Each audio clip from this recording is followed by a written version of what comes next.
Before we start today's show, I'm hoping you can help us out. CityCast is surveying our listeners to help make CityCast Chicago a better, more useful podcast for you. We're asking you to answer a few questions at citycast.fm/survey. It'll only take a few minutes, and when you take it, you'll be eligible to win a $250 Visa gift card. That's citycast.fm/survey. And thanks. Today on CityCast Chicago, we're coming up on an important date in Chicago movie history. Monday, June 5th, is the day Ferris Bueller took off, at least if you go by the Cubs game footage. So we're revisiting host Jacoby Cochran's conversation from the fall with Lee Giangreco, a writer who set out to learn if you could actually fit Ferris Bueller's Chicago adventure into one day. It's Thursday, June 1st. I'm Simona Licea in for Jacoby, and this is what Chicago's talking about.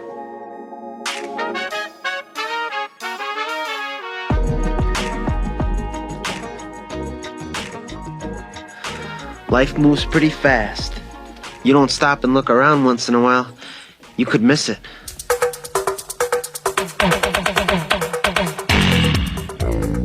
Lee, I appreciate you joining us at CityCast Chicago. Thanks so much. Love the show and so happy to be here. Can you tell me about your earliest memories of Ferris Bueller's Day Off? What do you remember about that film? I grew up watching this movie. My brother is 7 years older than me, so he was more of an 80s kid. And so he and I would marathon all the John Hughes movies, Home Alone and Ferris Bueller. Probably the parade scene was something that I always wanted to do every time I'm at a parade. I've always wanted to jump on a float, but I've never had the opportunity to do so. But in my mind, that would be the perfect Ferris Bueller thing to do. As you watched this movie as a kid, what do you remember thinking about Chicago? Because you were watching this growing up and living in Buffalo. I've always kind of felt an affinity for Chicago because there's a lot of Buffalonians living here. There are. Y'all got y'all own Buffalo Bills bar, which is wild. We have a couple, actually. The good one is Delilah's. But yeah, Buffalo is kind of Chicago in miniature, we're both by the lake. We've both got Art Deco and Frank Lloyd Wright architecture, really similar demographics. When you first came to Chicago, are those iconic moments from Ferris Bueller, the different architecture, the art museums, the sports teams, were those things that you had held with you, coming to Chicago, those are things that you had to hit, that you had to see? Or did you get, your own taste of Chicago very separate from the movie?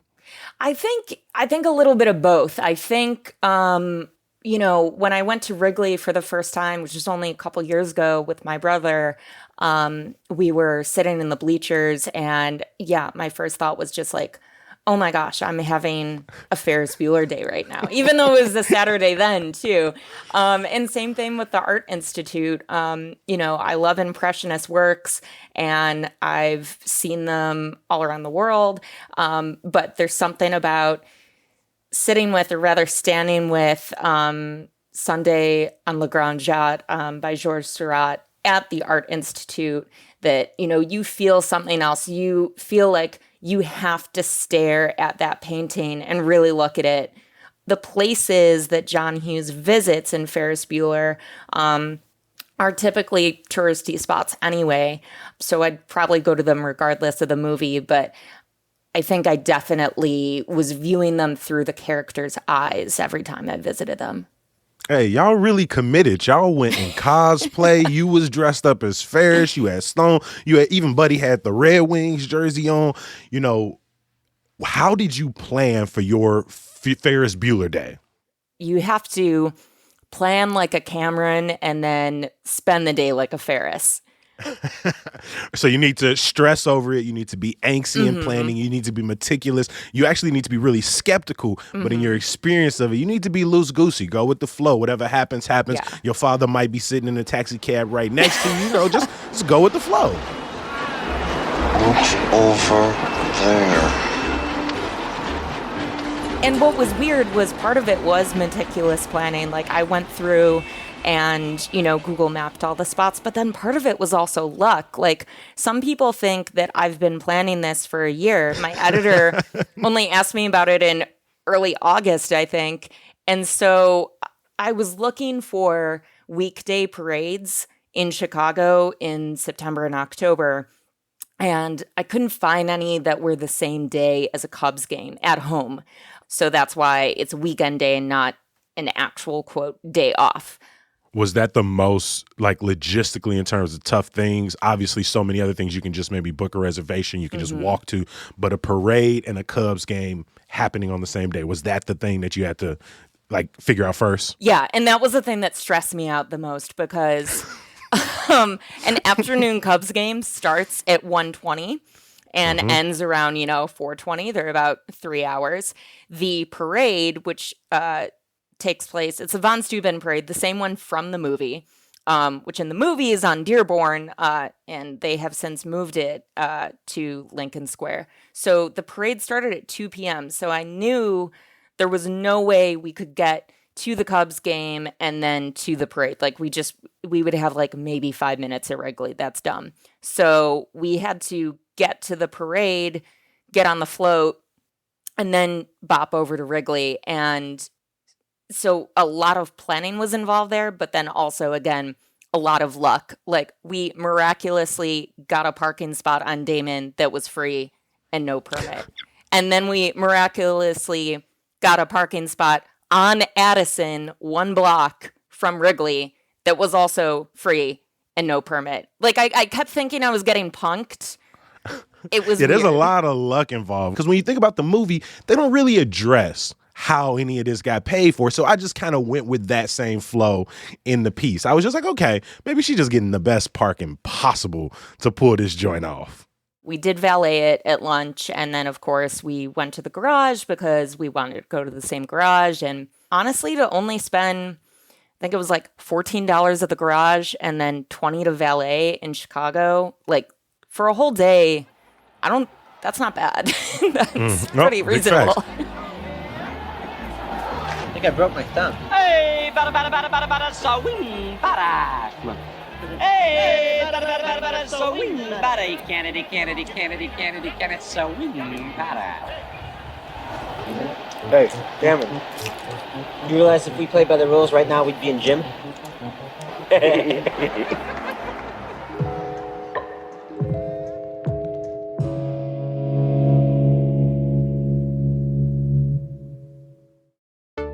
Hey, CityCast Chicago, it's Michael Ziviak. While CityCast Chicago works hard every day to connect you with the stories that matter most, I'm working in the background making sure that our listeners are connecting with the best that Chicago has to offer. So what does that look like?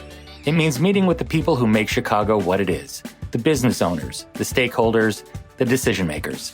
The Chicagoans who put together those food festivals you enjoy, the concerts you attend, the exhibits you can't miss, and who make those candles your mom can't stop talking about. If this sounds like you, let me help you get your message out to the city's best audience with an ad right here on the CityCast Chicago podcast and on our sister daily newsletter, Hey Chicago. Shoot me an email at ads@citycast.fm and let's connect. You got to do the Von Steuben parade. You got to do a Cubs game. What's that list of things that you knew you had to get through in this day for it to accurately be considered an attempt at the Ferris Bueller's Day Off? Yeah, so I think the things that we took out, because this is for a travel section and we also meant it to be, kind of a guide for people visiting Chicago and the North Shore area. So we didn't, go in a stranger's pool somewhere in the North Shore and, have my friend Vasilios pretend to drown. That just seemed like a lot. So the things that might have been integral to the plot, but not integral to an actual day of travel in Chicago and sightseeing, we left out. So that meant, we had to go on Lakeshore Drive. We had to go to Sears Tower. We would have liked to go to the Stock Exchange, but that same floor doesn't exist anymore. Plus, again, it was a Saturday. So even if we went to the CME floor, that would have been out. And then we also stopped at Calder's Flamingo, which is the statue that Sloan and Cameron are walking in front of when they have that dialogue during the parade scene.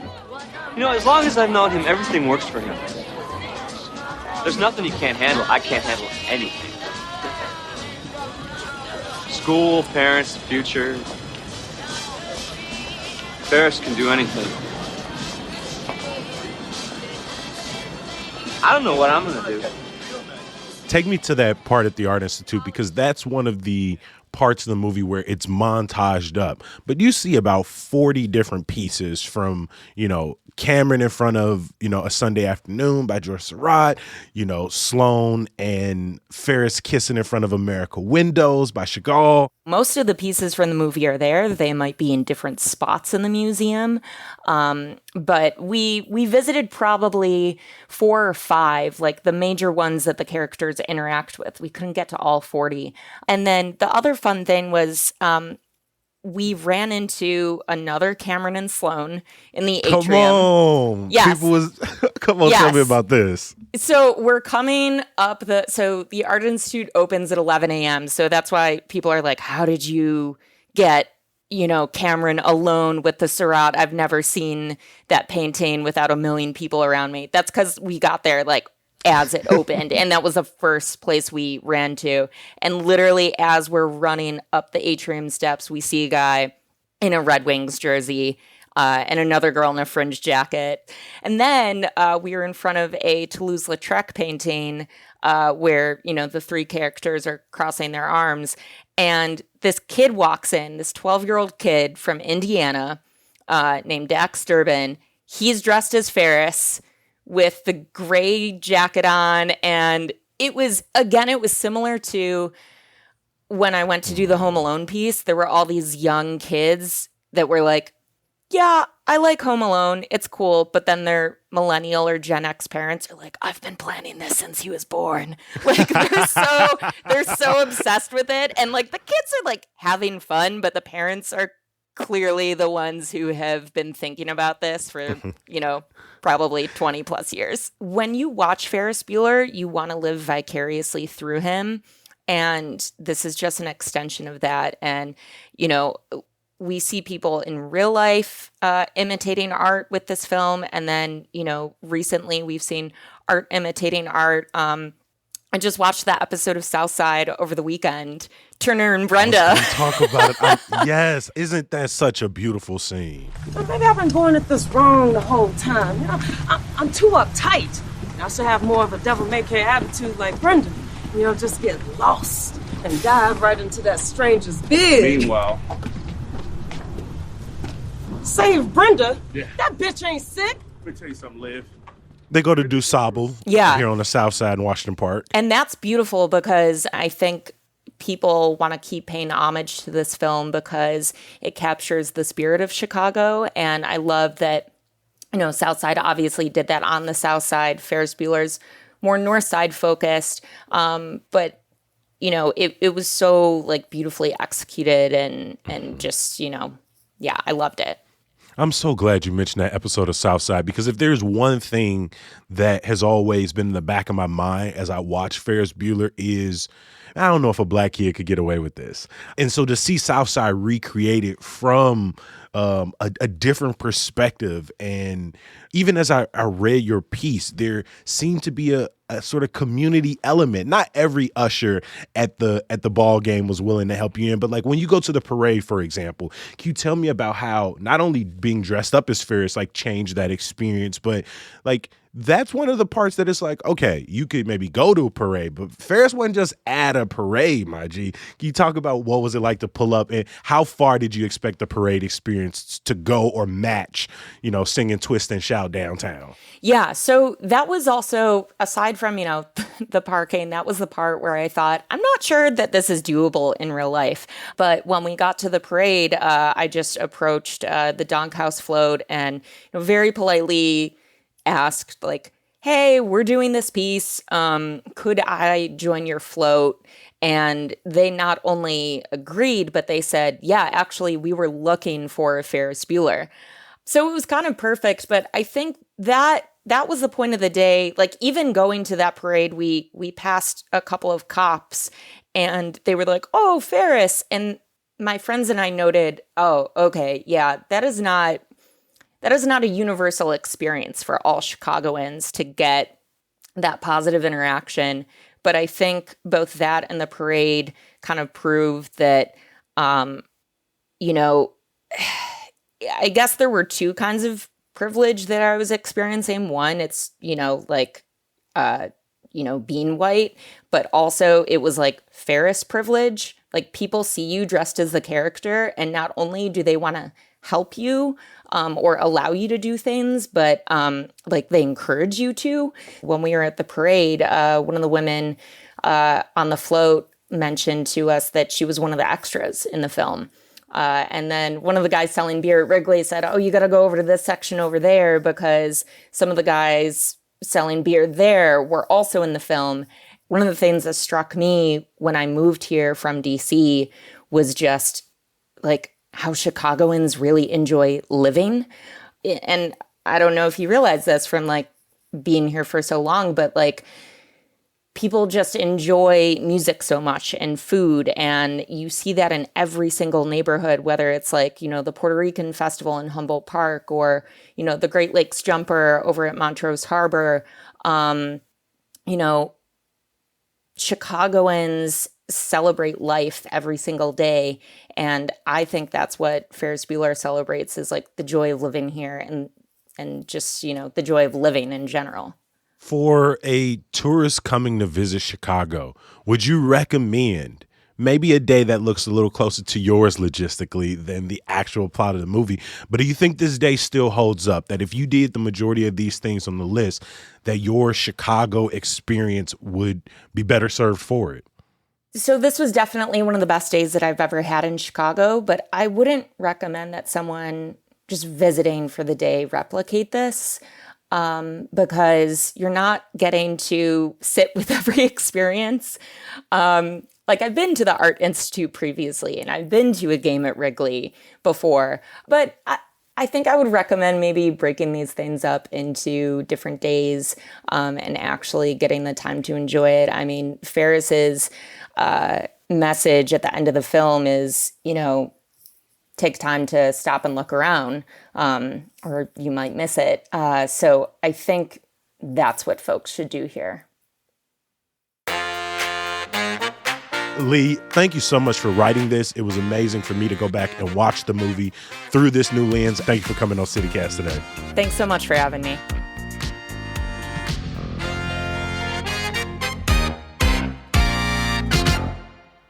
And a little bit of news before we let you go. After intense debate and some heckling from the crowd, City Council approved a plan to spend $51 million to help care for arriving asylum seekers. The council also voted to make permanent a pandemic-era program that allows more outdoor dining options for restaurants. Temperatures hit 91 degrees at O'Hare yesterday, and it looks like we're in for warm weather for the next week and a half. That's a good reminder that Chicago now has air conditioning requirements for landlords. And if you missed Tuesday's episode, go back and listen to learn more about your renter rights. And some good news to get you through. Did you know Illinois has a senior Hall of Fame? If you know someone 65 or older who should be recognized for their achievements in community service, education, or art, today is the last day to nominate them. Check the link in the show notes for more details. I learned about Illinois' Senior Hall of Fame through our newsletter, Hey Chicago. You can learn cool stuff like that if you sign up at chicago.citycast.fm/newsletter. It's in your inbox every single day. We'll be back in your feeds tomorrow, rounding up the week's news. We'll talk to you then.